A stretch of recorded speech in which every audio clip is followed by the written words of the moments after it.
The desert night had always carried an eerie silence, but tonight it was alive with the sound of chaos.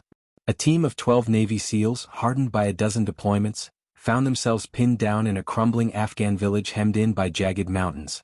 Dust clouds mixed with the smoke of burning vehicles, tracer rounds slicing the air like fiery arrows, and every shadow hid the possibility of death. They had been sent on a surgical strike to capture a high-value target, a warlord who had been bleeding the region dry and ambushing convoys. The plan was supposed to be swift, precise, and clean. But the warlord's men had known they were coming. The SEALs had fought hard, pushing through tight alleyways and over mud-brick rooftops, dragging wounded brothers and expending every round with a grim efficiency that came only from years of relentless training. But now, as the moon hovered overhead, their situation had turned desperate. They were outnumbered 10-1, ammunition was running dangerously low, and enemy reinforcements were flooding into the valley. The air crackled with the rattle of machine guns, the shrieks of RPGs, and the sharp cracks of rifles echoing across the barren hills. Lieutenant Carter, their team leader, pressed his back against a ruined wall, blood seeping through the sleeve of his combat uniform. His breathing was ragged, but his voice was steady when he spoke into the radio. "This is Hammer 2-1. We are pinned, I say again, pinned. We need immediate support or we're not making it out of here. Over." He knew the weight of his words. He wasn't asking for help, he was begging for salvation. Static answered first, then the chilling words that drained what little hope he had left. "Negative, Hammer 2-1. Gunships are engaged elsewhere. Apaches are out of play. Nearest QRF is still 90 minutes away." The voice on the other end belonged to a comm operations officer sitting safely in an air-conditioned TOC miles away. 90 minutes. 90 minutes meant annihilation. A silence settled among the SEALs, not the absence of sound, but the silence of realization, the silence of men who understood they had been abandoned by the gods of war. They would fight to the last man as their creed demanded, but they would not see dawn. Carter's eyes swept his team, Jones with a tourniquet biting into his thigh, Ramirez still feeding his saw even as his face dripped with sweat and grime, and young Daniels, barely 23, clutching a grenade like it was his only lifeline. The lieutenant felt the crushing weight of responsibility on his shoulders. That was when the radio hissed again. A new voice. Female. Calm, confident, carrying a tone that cut through the static like a blade. "Hammer 2-1, this is Reaper 9. Copy your situation. Mark your position and sit tight. You've got angels inbound." Carter blinked, almost thinking he'd imagined it. "Reaper 9, authenticate." The reply was instant. "November Echo 745. It's real. I'm in the stack. Give me your smoke." With trembling hands, Daniels pulled a red smoke grenade, yanked the pin and tossed it into the street. The plume unfurled under moonlight, a desperate beacon of survival. The lieutenant looked skyward, but all he saw was black emptiness, stars shimmering faintly in the cold Afghan sky. Then he heard it. Low at first, almost a growl like thunder rolling over the mountains. Then louder. Closer. The unmistakable sound that every ground trooper loved and every enemy feared. The snarling engines of an A-10 Warthog. She came screaming over the ridge, low and mean, painted in desert camo that looked like she had crawled straight out of hell. The twin engines howled, the titanium beast banking hard, wings bristling with ordnance. And beneath her fuselage, the monster's mouth, the Gu-8 Avenger, a 7-barrel rotary cannon capable of spitting 30mm depleted uranium rounds at nearly 4,000 per minute. The sound alone, the growling, stuttering roar of that gun, had the power to unnerve entire armies. The pilot's voice returned, calm as ever. "Reaper 9 on station. I see your smoke. Pay me some targets, Hammer." Carter raised his trembling hand to the laser designator and locked onto a cluster of muzzle flashes on the ridge line. His thumb pressed the switch and the laser painted death. Target 1 lit. Ridge line north. Multiple hostiles. The Warthog responded instantly. The A-10 rolled, nose down, engines howling as she dove straight into the firestorm. For a heartbeat the battlefield seemed to freeze. Then came the thunder. The Avenger spat fury, and the night erupted into streaks of white-hot tracers tearing the earth apart. The ridge line disappeared in a storm of dust, fire, and pulverized stone. Men who had moments earlier been pressing the attack were erased in the blink of an eye. The SEALs gaped in awe, the hopeless silence replaced by something primal, an almost childlike relief. Ramirez, still gripping his saw, muttered hoarsely, "Sweet Mother of God." The Warthog didn't linger. She climbed sharply, banked, then came screaming down again, this time unleashing a pair of Hydra rockets that shattered another enemy position hidden behind a mud wall. Explosions rippled through the valley, shockwaves rattling teeth, debris raining down in fiery arcs. Reaper 9 good hits, Carter breathed, unable to believe what he was seeing. The battle that had seemed unwinnable was shifting before his eyes. The enemy who had smelled blood minutes ago was now scattering like insects under fire. The pilot's voice came again, still calm, almost playful. "Don't thank me yet, Hammer. You've got more crawling out of the woodwork than I can chew in one pass. Keep painting, I'll keep killing." She was relentless. Pass after pass, she carved the valley into a graveyard. Every burst of the Avenger sent the enemy diving for cover, every missile strike tore through their reinforcements, and every swooping dive was a message written in fire. The SEALs were not dying tonight. She flew dangerously low, so close the SEALs could see sparks trailing from her wings, the roar of her engines rattling their bones. She was not just flying, she was fighting like she had a personal stake in keeping them alive. For Carter it was as if war itself had shifted. An hour ago they were condemned men. Now, with one pilot and one machine, they had hope again. He pressed the radio, voice breaking with gratitude. "Reaper 9, whoever you are, you just changed the game." The reply was simple, cold steel wrapped in velvet. "Name's Captain Morgan Hale. And I'm not letting you boys die on my watch." The battlefield was a furnace of fire and thunder, but with every pass of the A-10, the impossible seemed less certain. The SEALs, once slumped in despair, were rising from their cover, eyes wide, adrenaline surging again. They could fight now, not to die bravely but to live. The valley echoed with the barks of their rifles as they added their own steel to the storm raining from above. Morgan Hale, strapped into the cockpit of Reaper 9, kept her hands steady on the stick, her eyes flicking between the green haze of her HUD and the jagged earth below. Her jaw was set tight, her heartbeat calm. Years of flying, endless hours of training, every sortie across hostile skies had honed her into what she was now, a weapon fused with the machine she flew. She knew her role. The SEALs were the scalpel, precise and lethal, but tonight they had been broken against a wall too strong. That left her. She would be the hammer. The enemy was regrouping fast, scattering at first under the shock but then rallying as their commanders screamed orders. Morgan saw it in her thermal sensors, hot signatures pouring out of caves and stone houses, swelling into the hundreds. They weren't giving up, they were tightening the noose again. A normal pilot might have pulled back, waiting for reinforcements. But she wasn't built for retreat. She leveled her warthog, switched the master arm back on and smiled grimly. "All right, you bastards. Let's dance." She dove again, so low the treetops brushed the belly of her beast, and unleashed another burst from the Avenger. The gun's thunder was deafening even inside her cockpit, every shot vibrating through her bones.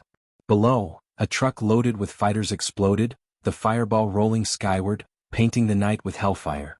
Morgan pulled up, banked hard, and flipped her targeting pod onto the next cluster. She rolled out, loosed a pair of Maverick missiles, and watched them streak into an enemy mortar team setting up on a ridge. The explosions turned stone into shrapnel, scattering men like broken dolls. On the ground, Lieutenant Carter's voice steadied. "Hammer, push left. Reapers carving us a path." He pointed to the smoldering wreckage where enemy fire had once pinned them. The SEALs moved, low and fast, bounding from cover to cover, seizing the opening Morgan had bought with fire and steel. But the enemy was ruthless. RPG trails lit the air, one screaming past Morgan's wing so close she felt the jolt of its shockwave. "They're learning," she muttered, yanking her bird into a climbing roll, the engine straining. Her eyes darted to her countermeasures panel, flares and chaff ready. She armed them but held back. She couldn't waste them yet. Carter's team was halfway across the village when the enemy pushed from both sides, fighters surging from alleyways, spraying automatic fire. Jones went down hard, a round catching him across the shoulder, spinning him into the dirt. Daniels dove to drag him out, bullets kicking up sparks around them. "We're getting boxed again." Ramirez roared over the gunfire, his saw hammering but the belt nearly dry. Morgan caught the swarm on her sensors, flipped her bird into a gut-wrenching dive and pressed the trigger. The Avenger sang, 30mm rounds ripping the street into molten ruin. Whole sections of wall collapsed, men torn apart mid-charge. But there were so many. Too many. For every squad she shredded, another pushed forward. Inside her cockpit, Morgan's mind raced. She had the firepower to hold them but not forever. Her ammo counter ticked down with every burst. The ordnance racks on her wings were already lighter. If reinforcements didn't come soon, she and the SEALs would be buried here. She keyed her radio, voice sharp. Command, this is Reaper 9. I've got Hammer 2-1 in the open, heavy hostiles pressing, and I'm Winchester in 10 mics. Where the hell is our cavalry? The reply was cold and clinical. Negative, Reaper. Air assets tied up. You're all they've got. Morgan cursed under her breath but didn't waste time arguing. Copy. Then I'll make it count. She snapped her bird into another dive. Carter's team finally broke through the far side of the village, stumbling into a rocky wadi that offered some cover. They dragged Jones behind a boulder, blood streaming from his arm, and scrambled to patch him up. Carter keyed his radio. Reaper 9, if you're hearing this, we owe you our lives. But we're not clear yet. We need a way out. Morgan scanned the terrain, her HUD flickering with topography lines. The valley narrowed to the east, a dry riverbed snaking out of the kill zone. But enemy fighters were massing there already, setting up ambush positions. If the SEALs ran that gauntlet now, they'd be slaughtered. Her lips pressed into a hard line. She had one option left, one she hated. She flipped a guarded switch, arming the last card in her hand. A pair of cluster bombs, each capable of blanketing a football field in steel rain. Her orders had been explicit: avoid collateral damage. But this wasn't a neat war. This was survival. She leveled out, lined up the run, and whispered under her breath, "Forgive me." Then she pressed the release. The night ripped open. Hundreds of bomblets scattered like fireflies, then detonated in a rolling wave. The earth convulsed, flames blossoming across the riverbed, enemy fighters torn apart in an instant. The way was open, a corridor of devastation carved straight through the blockade. The SEALs stared in shock.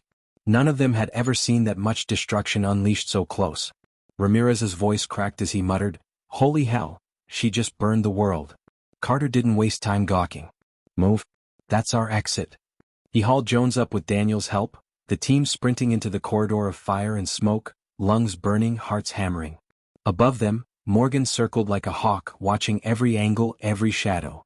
Enemy stragglers tried to regroup, firing wildly at the retreating SEALs, but each time they showed themselves, Morgan was there, spitting steel, crushing their will. For 15 minutes, the impossible dance continued.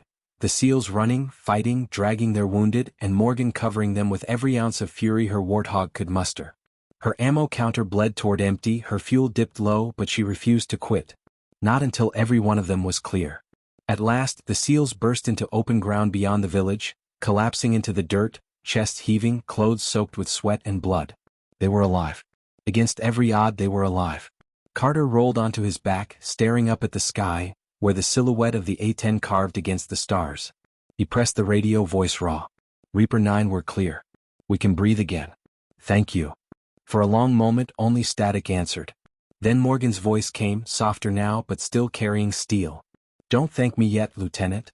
I've got just enough in the tank to see you home. Stick with me. We're not out of the woods."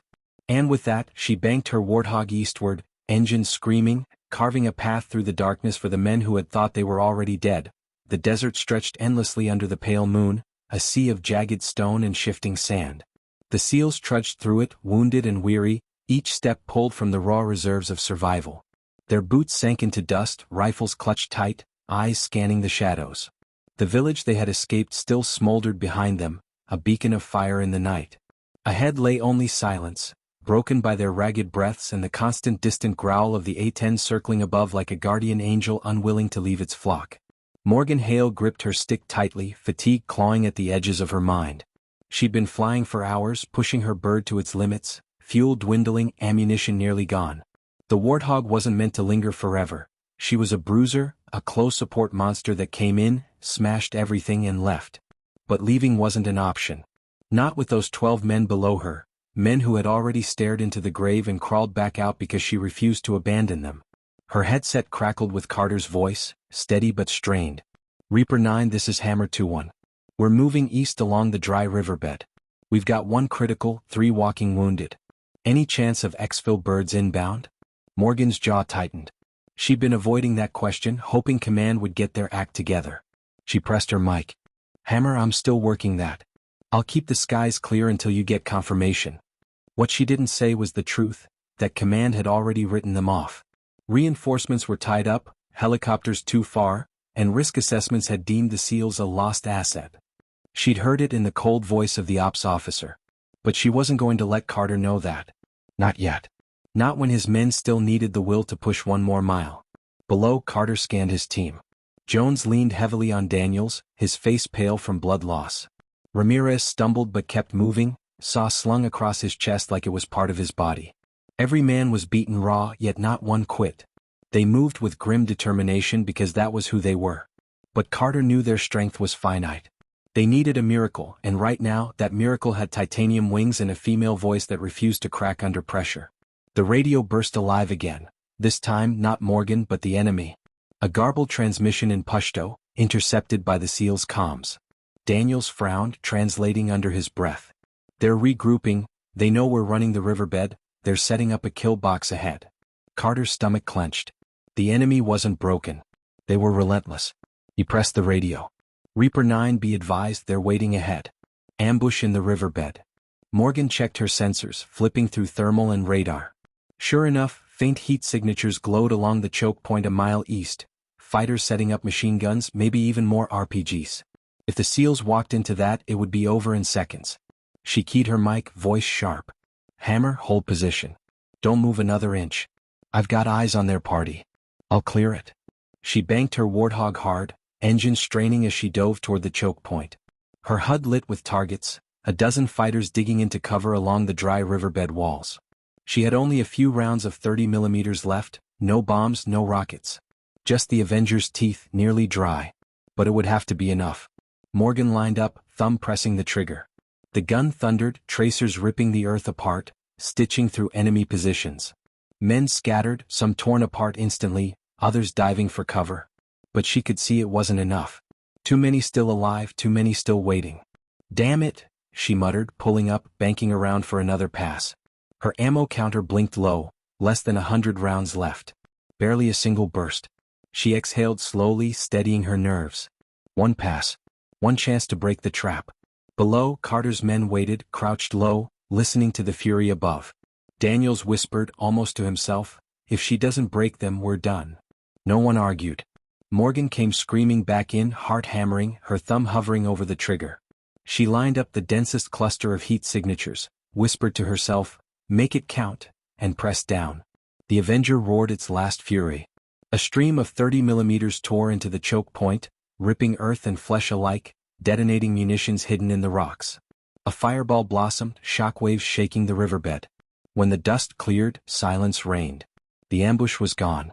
Morgan pulled up sharply, breath catching in her throat. Her HUD showed zeros now, empty. No ammo. She was a bird with claws ripped out, still flying but with nothing left to fight. She keyed her mic, voice calm but edged with fatigue. Hammer, you're clear. But that's the last of my teeth. You'll have to move fast before they regroup. Carter didn't hesitate. Copy that, Reaper. You've done more than enough. Hammer, move out. The SEALs surged forward, pushing through the ruined choke point, stepping over burning debris and shattered stone. The path was open, but they knew it wouldn't stay that way for long. As they pushed east, Morgan circled above, eyes scanning constantly. She had no ammo left, but she could still be their eyes, their deterrent. Sometimes the mere shadow of the Warthog was enough to make men think twice. Minutes dragged into an hour. The SEALs' pace slowed, exhaustion gnawing at them. Jones was fading fast, his wound worse than they thought. Daniels and Carter carried him by turns, refusing to let him fall behind. The radio remained silent, command offering no lifeline, no cavalry. Then, faint in the distance, Morgan caught something on her sensors. Heat blooms, vehicles. Not friendly. She zoomed in with her targeting pod. Technicals, 3 of them, trucks mounted with heavy machine guns, barreling across the desert straight toward the SEALs' route. Her stomach twisted. With ammo, she would have chewed them apart before they even reached firing range. Now she was helpless to do anything but watch. She pressed the mic, voice sharp. Hammer, vehicles inbound from your north. 3 technicals, ETA 2 minutes. You need to find cover, now. The SEALs scrambled, dragging themselves toward a rocky outcrop, diving behind boulders just as the first truck roared into view, heavy gun blazing. Bullets tore into the rocks, sparks flying, dust kicking up in choking clouds. Ramirez answered with his saw, but his last belt burned out in seconds, the gun clicking dry. I'm out, he shouted, despair cutting through his voice. Carter fired his rifle in short, controlled bursts, Daniels tossing a grenade that landed under one of the trucks, flipping it in a fireball. But the other 2 vehicles pressed closer, guns hammering, the SEALs pinned again with nowhere to run. Above, Morgan gritted her teeth, slamming her fist against the console. She had nothing left, no ammo, no rockets, nothing. But her eyes locked on the trucks, and an idea, reckless and desperate, sparked in her mind. She keyed her mic, voice steady. "Hammer, hold tight. I've got one trick left." Carter's voice snapped back, urgent. "Reaper, you said your Winchester. What the hell are you talking about?" Morgan's lips pressed into a thin smile, though her heart pounded. "I may be out of bullets, but I'm not out of bird." She shoved the throttle forward, engine screaming, and rolled her Warthog into a steep dive, straight toward the incoming vehicles. The Warthog screamed downward like a vengeful beast, engines howling, nose pointed straight at the technicals. Morgan Hale gritted her teeth, her hands welded to the stick as she dove low over the desert floor. The trucks below opened fire, tracers arcing up at her, a glowing wall of death meant to tear her from the sky. She ignored it. She had no bullets, no rockets, no bombs, just a titanium monster and the will to wield it like a blunt weapon. Her altimeter plummeted. At 200 feet, alarms blared inside her cockpit, angry red warnings flashing across her HUD. She silenced them with a flick of her finger. At 100 feet, the ground rushed up to meet her, headlights from the technicals glaring like eyes of predators. She roared past them, so low her wingtip nearly clipped the lead truck, the shockwave slamming into it like a hammer. The driver swerved wildly, the vehicle fishtailing before it flipped onto its side in a shriek of metal and flame. The SEALs gaped from their cover as the Warthog pulled up in a screaming climb, afterburners scorching the night. Ramirez blinked, breathless. She's using the damn plane as a weapon. Morgan yanked her bird into a climbing roll, sweat dripping into her eyes. Her vision blurred, but she steadied her hands. "One down," she muttered. "Two to go." The second truck barreled forward, heavy gun chewing the rocks where the SEALs hid. Carter ducked as stone fragments sliced his cheek, his rifle useless against the armored hull of the vehicle. He grabbed his mic, shouting into it. "Reaper, they're still on us. We need that magic again." Morgan banked wide, engines groaning, and came screaming back in from the west. She dropped to treetop level, throttles open, teeth clenched. At the last second, she rolled left, angling her wingtip toward the second truck.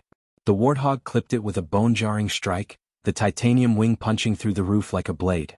The truck crumpled instantly, tumbling end over end before exploding in a spray of fire. The impact rattled her entire frame, her bird shuddering violently. Warning lights flared across her dash, one engine coughing in protest. She grunted through the turbulence, fighting the stick with raw muscle until she pulled level again.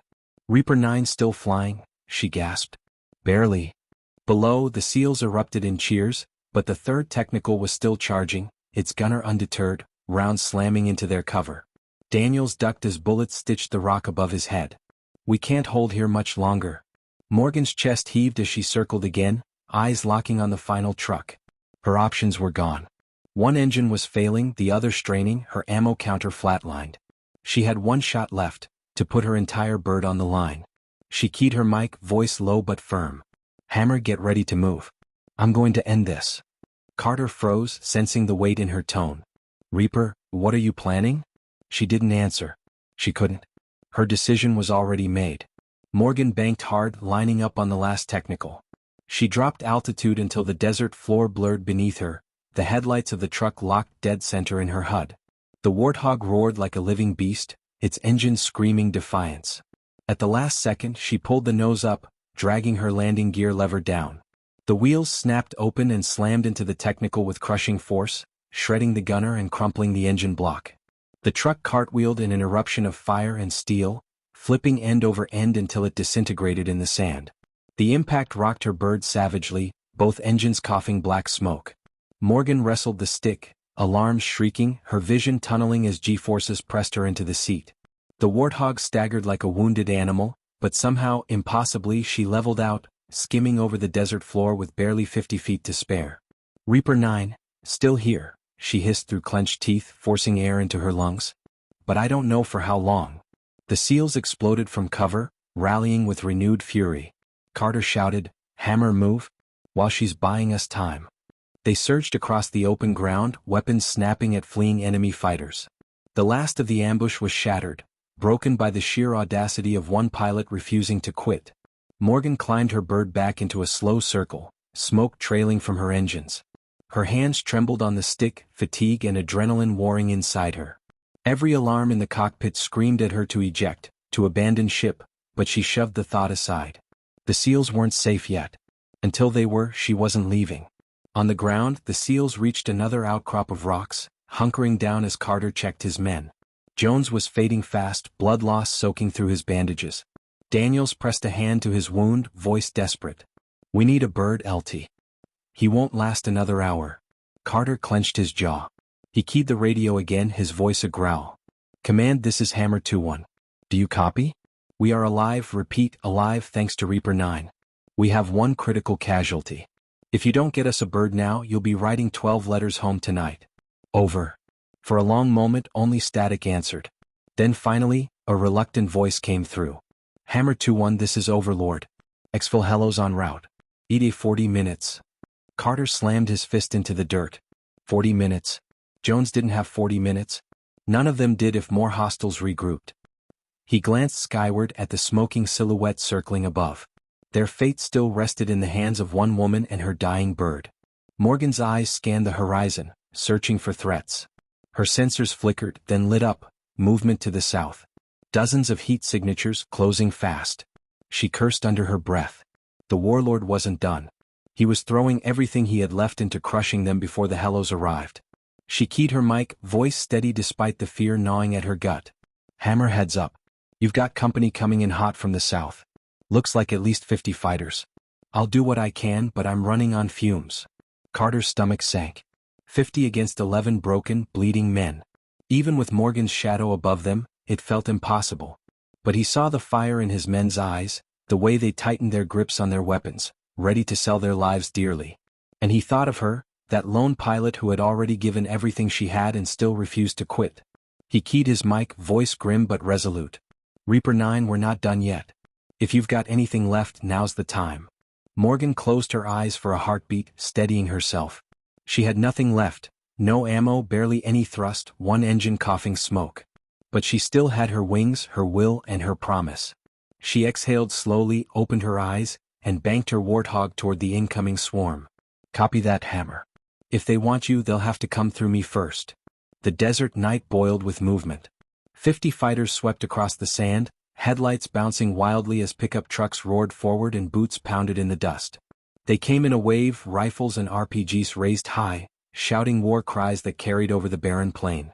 Their gunfire sparked across the rocks where the SEALs dug in, bullets hissing like angry hornets.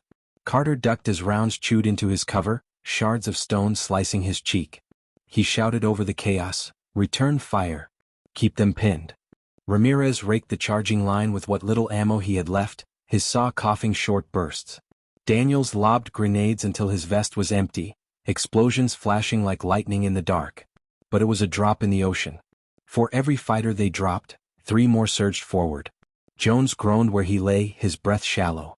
Daniels pressed harder against his wound, shouting, "Stay with me, man, stay with me." But the truth burned in Carter's gut. Jones was slipping away and the rest of them might soon follow. Overhead, Morgan Hale circled in her battered warthog, smoke streaming from her engines. Her eyes scanned the chaos below, her chest tight with fury. The SEALs were being swallowed whole, overwhelmed by sheer numbers. And she had nothing left to give. But then her gaze shifted to the barren desert floor ahead of the charging fighters. An idea sparked, reckless, borderline suicidal, but it was all she had left.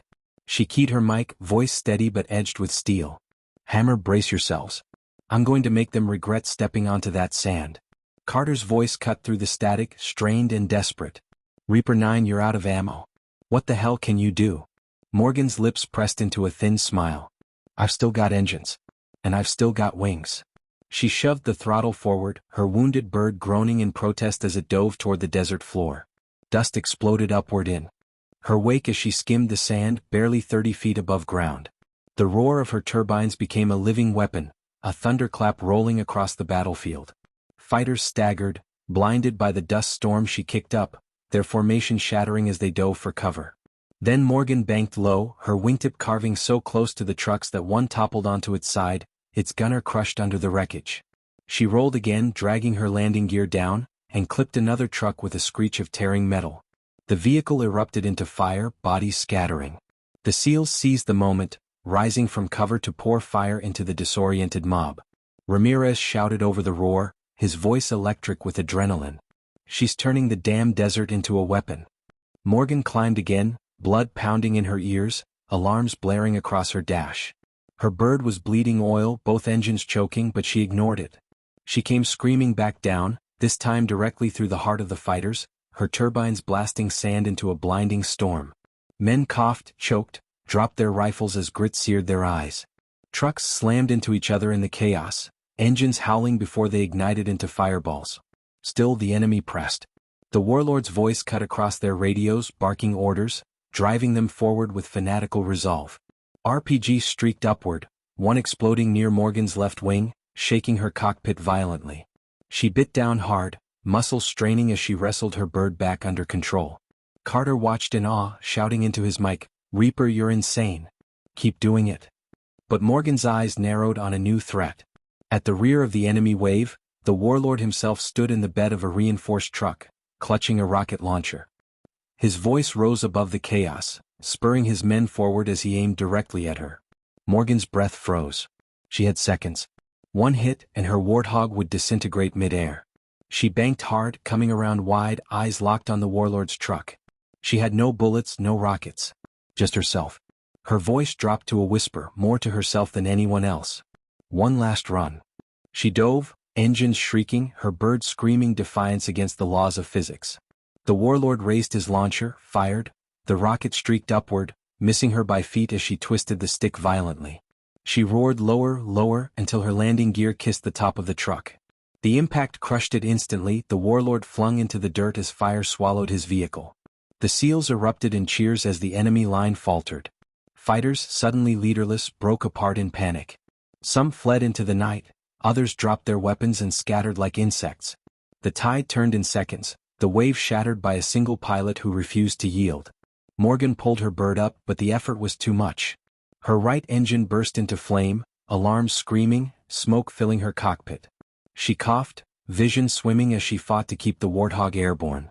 "Hammer, she's not going to hold," she rasped into the mic. Carter's chest clenched. He keyed back instantly. "Reaper 9, don't you dare punch out. Stay with us." Morgan forced a weak laugh. "Don't worry, I'm not going anywhere. Just, might need a softer place to land." Below, the SEALs scrambled. Carter scanned the desert, eyes locking on a flat stretch of dried riverbed ahead. He pressed the radio. "Reaper, vector to the riverbed east of our position. It's clear. You can put her down there." Morgan's eyes burned as she guided her failing bird toward the makeshift strip. Her hands trembled on the stick, sweat stinging her eyes, smoke filling her lungs. She lowered her landing gear, praying it would hold, and brought her bird down hard. The warthog slammed into the dirt, skidding across the cracked earth in a storm of dust and sparks. Her body jolted violently, her head slamming back against the seat, but she held on, riding it out. At last, the bird screeched to a halt, smoke and fire curling from its ruined engines. Morgan sagged in her seat, every muscle trembling, breath ragged. But she was alive. The SEALs broke from cover, sprinting toward the wreckage. Carter reached her cockpit first, climbing onto the scorched fuselage. He tore the canopy open and found her slumped but conscious, her face streaked with soot. She looked up at him, her lips twitching into a faint smile. "Told you I wasn't leaving you." Carter swallowed hard, gripping her arm. "Damn right you didn't. You just saved every one of us." Around them, the desert was silent. The enemy was gone, broken. In the distance, faint rotor blades began to thrum, the sound of inbound helicopters. Relief washed over the SEALs, but none of them looked away from the smoking warthog and the woman who had turned the tide. Morgan Hale had done what no one else could. She'd fought until her bird had nothing left, then she fought with the bird itself. And in doing so, she had kept a dozen men alive against impossible odds. The thrum of rotor blades grew louder over the desert, echoing against the canyon walls. The SEALs lifted their heads at once, exhaustion written across their faces, but also something else: disbelief. They were still alive. Carter stood atop the scorched fuselage, his hand gripping Morgan's arm as if he might lose her if he let go. Smoke curled from the ruined warthog beneath them, its once mighty engines now twisted and broken, but it didn't matter. She had kept them alive long enough. "Birds inbound," Ramirez shouted, his voice cracking from strain. His eyes scanned the horizon until he spotted them, Two UH-60 Black Hawks racing low over the desert, their silhouettes stark against the faint glow of the rising moon. Relief flooded through the men. Daniel slumped back against the rocks, clutching Jones's limp body, whispering, "Hold on, brother. Just a few more minutes." Jones's pulse was faint, his skin pale, but he was still breathing. Barely. The hellos roared closer, the sound drowning out everything else. Dust kicked up in violent clouds as they flared into a hover, doors sliding open, crew chiefs leaning out with rifles ready. The first bird dropped directly over the makeshift landing zone near Morgan's Warthog. The second peeled wide, laying suppressive fire into the distance, just in case any survivors of the ambush tried to regroup. Carter leaned down toward Morgan, his voice firm but gentle. "Time to go, Reaper. Can you move?" Morgan blinked through the haze, her chest heaving. Her body screamed in protest with every breath, every twitch of her muscles, but she managed a weak nod. "I didn't come this far to quit now." With Carter's help, she pulled herself up, stumbling out of the cockpit. Her legs threatened to give way, but his grip steadied her. Together they dropped to the sand, boots crunching against scorched earth. The SEALs converged on them, faces dirt-streaked and bloodied, but every one of them looked at her with the same expression: respect, raw and unfiltered. Ramirez grinned through split lips. "Damn, ma'am. Remind me never to piss off the Air Force." Even in her state, Morgan managed a breathless chuckle. "Smartest thing you said all day." They moved quickly.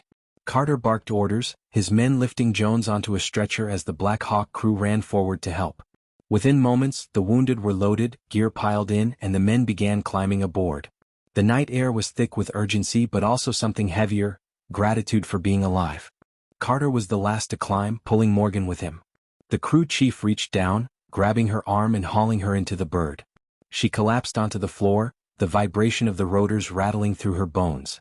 The door slammed shut, and seconds later the Black Hawk lifted into the air, leaving the wreckage of the Warthog smoldering in the desert below. As the ground fell away, Morgan's chest tightened.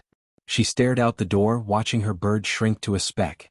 That plane had carried her through hell, saved her when she had nothing left, and now it lay broken and silent. A part of her felt like she'd left a piece of herself behind with it. But then she turned her head and saw the SEALs. Ramirez slumped against the wall, eyes closing for the first time in hours. Daniel still knelt over Jones, holding his hand, whispering fiercely into his ear as if the sound alone would keep him tethered. Carter sat across from her, his eyes fixed on hers, not with pity but with something deeper. "You saved us," he said simply, his voice carrying over the thrum of the blades. "Every damn one of us." Morgan shook her head, voice hoarse. "No. You saved yourselves. I just made sure you had the chance." Carter's jaw flexed. "Don't sell yourself short. What you did out there, hell, I've seen men fold with less against them.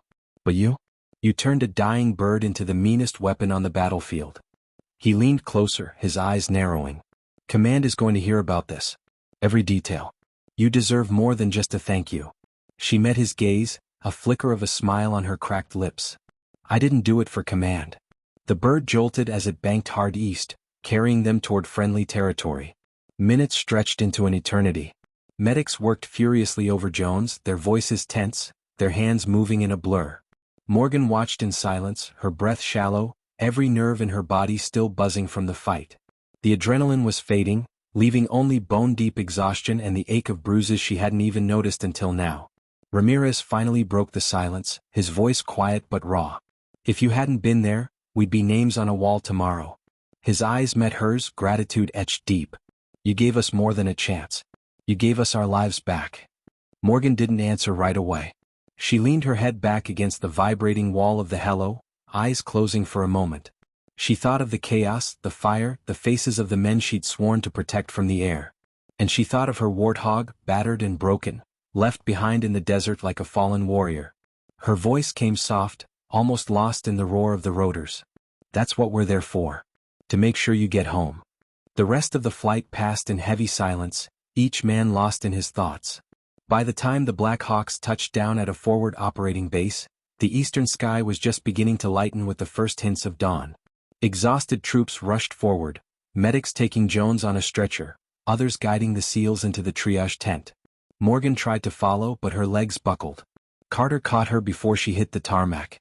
He barked at a nearby medic who rushed forward with a stretcher, but Morgan waved them off weakly. "I can walk," she muttered. Carter arched a brow. Like hell you can. You've been through enough. Let them take care of you. Reluctantly, she let the medics guide her onto the stretcher.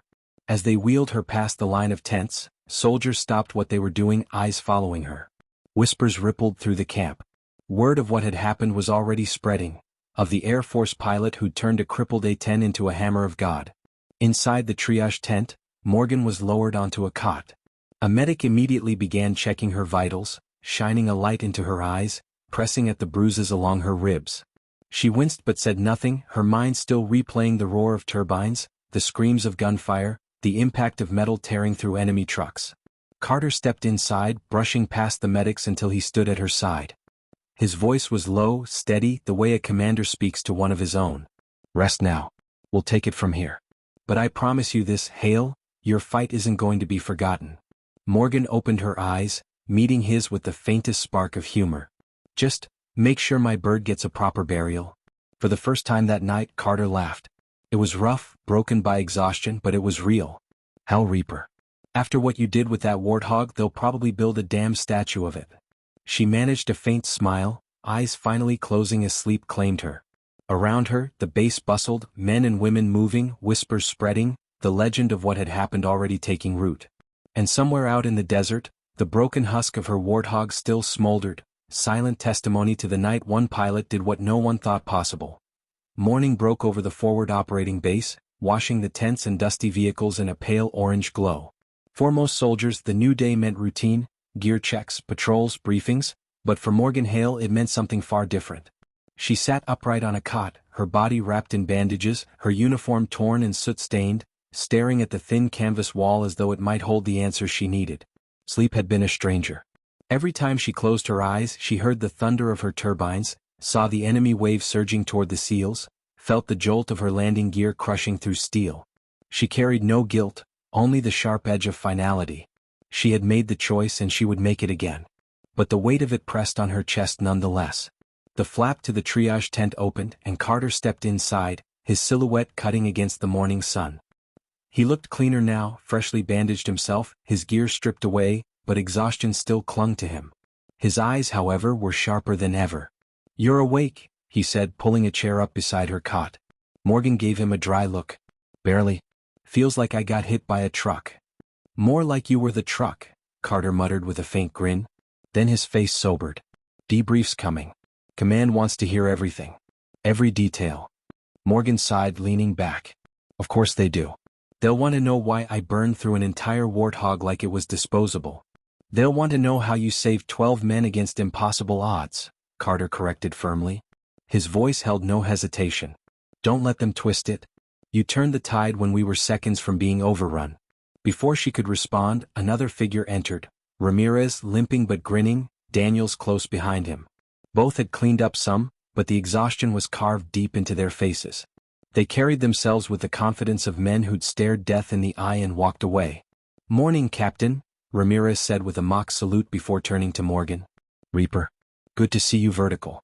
You gave us one hell of a show last night." Daniels added quietly, "Jones is stable.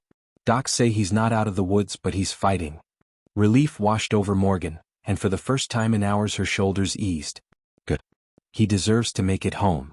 The moment was cut short by the arrival of two officers in pressed uniforms, their brass gleaming. One was Air Force, a colonel with sharp eyes and a colder expression. The other was Navy, stiff-backed and stone-faced. They moved like men who carried decisions heavier than bullets. "Hail," the colonel said briskly. "Captain Carter. Gentlemen." His eyes scanned the group before settling on Morgan. "You're to report for debrief. Now." Morgan pushed herself up, ignoring the ache in her ribs. Carter stood with her, his posture radiating silent defiance. Together they followed the officers into a nearby command tent, where a long table was set with maps, laptops, and a dozen watchful eyes. Senior commanders, analysts, and scribes all waited as though this were a trial. The colonel wasted no time. "Captain Hale, you disregarded standard operating procedure. You exhausted your ordnance prematurely, engaged without coordination from command, and intentionally destroyed government property valued at over $20 million. Explain yourself." The words struck like hammer blows, each one colder than the last. Morgan's jaw tightened, but before she could speak, Carter leaned forward. Sir, with all due respect, if she hadn't done exactly what she did, my team would be dead. Every single one of us. You'd be writing 12 letters home right now instead of sitting here nitpicking about procedure. The Navy officer cut in, voice clipped. This isn't about nitpicking, Captain. This is about accountability. Carter's eyes burned. Accountability? You want accountability? She saved our lives. That's the only line that matters. Morgan raised a hand, steadying him. Her voice was calm, though her heart pounded. I made a judgment call. I had no ammo, no support, no time. I used what I had left, my bird. It wasn't about regulations. It was about survival. The tent went silent. The colonel's eyes narrowed as he studied her. For a long moment, the weight of bureaucracy threatened to drown the truth of what had happened. Then Ramirez and Daniel stepped through the flap, uninvited, standing tall despite their wounds. Sir, Ramirez said loudly, I was there. I saw the wave coming. I saw what she did. If you want a witness statement, you got it. She turned the tide. You can call it reckless, but I call it the reason we're standing here. Daniels added, his voice firm, I'll sign my name to that. She did what none of us could. What none of us even believed possible. The officers exchanged glances. Murmurs rippled down the table. At last, the colonel exhaled slowly. Very well. The incident will be documented in full. Pending review, disciplinary action may be reconsidered. For now, Captain Hale remains on operational status. Morgan's shoulders sagged slightly with relief, though she kept her expression neutral. She knew what pending review meant. Months of paperwork, politics, maybe more. But she also knew one thing. She had the SEALs behind her. That mattered more than any boardroom back home. When they stepped out into the sunlight, Carter turned to her. You handled that well. Morgan gave a wry smirk. Guess I'm better at flying than politics. You're damn good at both when it counts, he replied, his tone softer. Ramirez clapped her shoulder, careful not to hit her bruises. Don't worry, Reaper. We'll keep the legend alive. You'll be the ghost story they tell rookies to scare them into flying straight. Despite herself, Morgan laughed, though it ended in a cough. The men grinned, and for a brief moment the weight lifted. They were alive together, and that was enough. Later that evening, as the sun bled crimson across the desert sky, Morgan stood alone near the edge of the airstrip. She stared eastward, where the smoldering wreck of her Warthog still lay far beyond the horizon. She thought of all the missions she'd flown in that bird, the countless hours in the cockpit, the comfort of knowing its guns and armor had her back. Now it was gone, sacrificed to save lives. She closed her eyes, breathing deep. The desert wind was warm, carrying the faint hum of generators and distant laughter from the base. She should have felt peace. Instead, she felt the restless churn of a warrior who had lived to fight another day but carried the memory of battle etched into her bones. A voice broke the silence. Can't sleep either? She turned to find Carter approaching, his hands in his pockets, his stride slow. He joined her, staring out at the horizon with her. Morgan shrugged. Too much noise in my head. He nodded knowingly. That never really goes away. You just learn to carry it. For a long time, they stood together in silence, the sun sinking below the edge of the desert. And in that silence, Morgan understood something. She hadn't just saved 12 men that night. She'd earned their trust, their respect, the kind forged only in fire. And that was worth more than any medal. Night draped itself over the desert once again, the horizon glowing faintly with the shimmer of distant flares. The base had quieted, the hum of generators filling the silence between short bursts of laughter from soldiers gathered in clusters. But for Morgan Hale there was no rest yet. She sat outside the triage tent, her bandaged arms folded across her chest, watching the stars with a gaze that refused to soften. The A-10 had been more than a machine. It had been her shield, her partner, her second skin. Now it lay gutted on a riverbed miles away, a husk that would soon be scavenged for parts. She should have felt grief, but all she felt was an emptiness that couldn't be named. She had survived. The SEALs had survived. But survival was only the beginning of the burden. Carter emerged from the shadows, a steaming canteen of coffee in his hand. He handed it to her without a word, settling onto the crate beside her. His eyes carried the same tired edge hers did, an understanding that no words could bridge. You know, he said after a long pause, back in training they tell you no plan survives first contact. What they don't tell you is how much it costs to keep breathing after contact ends. Morgan let out a slow breath, her lips curling into the faintest of smirks. Guess they figure if we're alive, the lesson's already been learned. Carter sipped from his flask, his gaze never leaving the horizon. You turned the desert into a weapon. You saved my men. That doesn't vanish just because a few brass want to put ink on paper. Her jaw tightened. I don't regret it. Not for a second. But, she hesitated, words catching in her throat. Every time I close my eyes I see that wave. I hear the engine straining, feel the warthog dying under me. It's like I left a part of myself out there in that sand. Carter nodded slowly. That's the part of you that chose to stay human. The part that knows what it means to put lives before machines. He turned to her, his voice steady. That's why men like me would follow you anywhere. The silence stretched again, but this time it was softer, carrying with it a fragile peace. Across the camp, Ramirez and Daniels sat by a fire, trading half-serious insults as they stitched their gear back together. Even battered and bruised, their laughter carried in the air, stubborn and defiant. Morgan stood at last, stretching against the ache in her ribs. Come on, she said quietly. Let's go sit with them. We're still breathing. That's worth something tonight. They walked together across the dirt, the firelight flickering against their faces. The SEALs shifted to make room, and soon Morgan was seated among them, the warmth of the flames easing the chill in her bones. Stories spilled freely, half true, half exaggerated, all threaded with the camaraderie only those who'd shared hell could know. Ramirez raised an imaginary glass. To Reaper 9, the only pilot crazy enough to ram a warlord's truck with a $20 million bird. The group roared with laughter.